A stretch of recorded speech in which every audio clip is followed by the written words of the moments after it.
We're back in Dallas, and I'm now joined by Baylor starting linebacker Keaton Thomas. Keaton, so good to be with you. How's the day been going so far? Yes, ma'am. I'm super thankful for being here. Thank you for having me. It's been awesome, a great opportunity.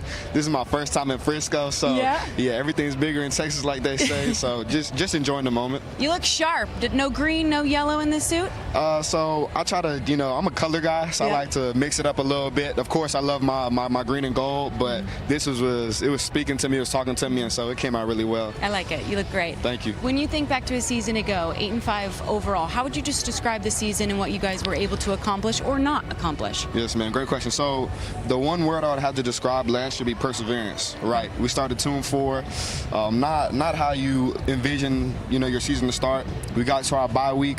We had to find it within ourselves to change what we were told was going to be the rest of our season, the rest of our year. And, we found that. We dug deep, and we came out that pit and, dominated. Got a really good win streak, 6 games, and then, got a really good bowl game. Didn't finish how we wanted to, but still just grateful for everything that came about last season. What does it mean to you to kind of carry the torch and be the defensive leader that all the guys on your roster are going to look to?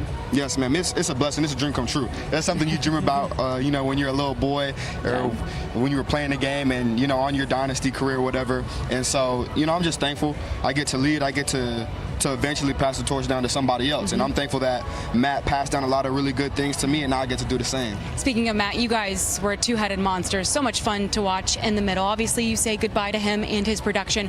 Who's maybe a name or a guy that's kind of stepped up and really excites you to possibly play alongside this fall? Yes, ma'am. Kylan Reed, Travion Barnes, both of them. Okay. I think they're the dogs, right? Travion is a guy, he was an all-conference player at FIU, and he came here, and, our relationship goes back a couple of years to junior college, and we met, and we talked about one day playing with each other, and it's possible this year. So super excited for both of those guys. Reed's a young buck, but he's been making a name for himself. So you will become the new green dot, meaning you have the in-helmet communication with head coach Dave Aranda. What's that like? Do you enjoy it? Do you like having him in his ear? I imagine he's pretty stoic. Yeah. He's not going to get too high or too low in your ear. Right, yeah, no, that's definitely how to describe it. Coach Aranda's kind of like this Zen master. Yeah. So yeah, again, never gets too high, never gets too low, but having him in my ear is going to be awesome. It's going to be cool. Last year was more looking to the sideline, relaying the call. Still be a little bit of that, but now that I have it in my ear, those tempo downs are going to be crucial, so it'll be easier for me to get everybody lined. When you look forward to this fall, what are the expectations in Waco?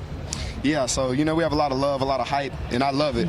A lot of people have been asking about pressure. Well, I told them, pressure makes diamonds. Yeah. one of the greatest sayings in the world, but super excited to show that we are who we say we are.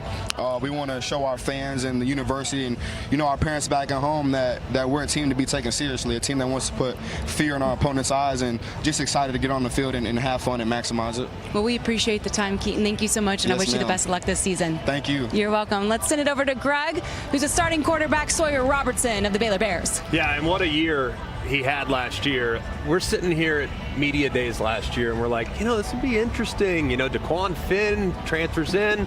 But Sawyer Robertson saw a little bit of him at Mississippi State. I know they loved him at Mississippi State, so maybe he might be a role player. And here we are now. You're a preseason all Big 12 type of guy, man. I mean, what a difference a year makes, huh? Yeah, no, it's cool. Obviously, had a lot of help with the teammates, just the connections I have with the receivers and offensive linemen, and we were able to get the ball rolling a little bit last year and kind of riding that momentum into the offseason and going into this season. Is it kind of like one of those situations when you're a basketball player?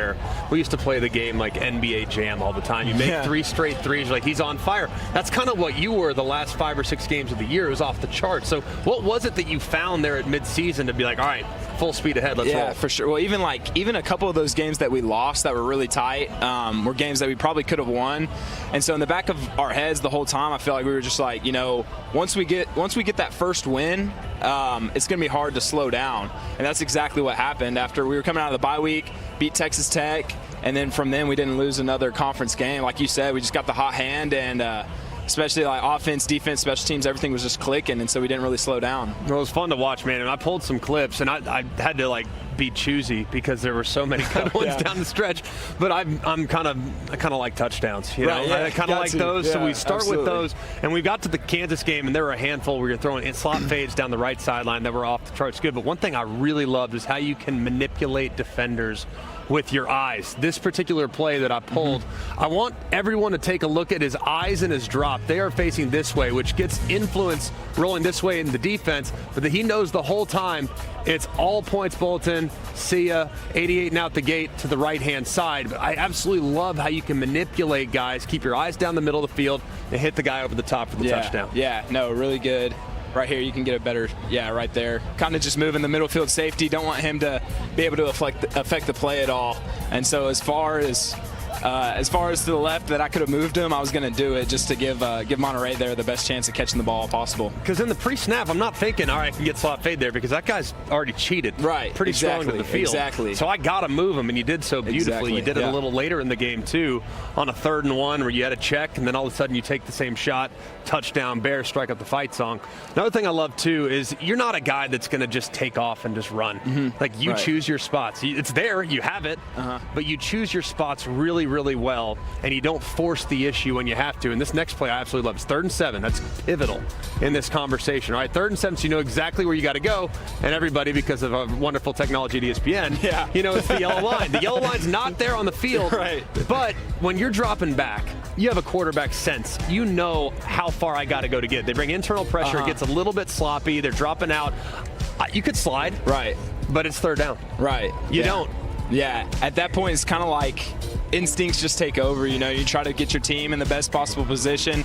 You have an idea of where the first down's at, but like you said, the yellow line's not out there, and so it's kind of just put your shoulder pads down and get as many as you can, and then once you get tackled, you look up to try to find to see if you made it or not. And that's what happened on that play. Yeah, and I actually noticed, I appreciated it even more, the level of awareness. You looked exactly in the right direction where the sticks were. Yeah. Like you could have looked at the wrong sideline. Right, that happens too, and that's always a little embarrassing. But really excited for you, man. Congrats on a great year last year. Know you're going to carry over all that momentum into this year, and I just, as long as you can deal with Spavital. Can you deal with him? I can. Yeah, he's okay? a great one. He's yeah, okay. He's fine. Yeah. He's fine. Let's not get carried away. I know you're going to have a great year, man. Thank you. Best of luck.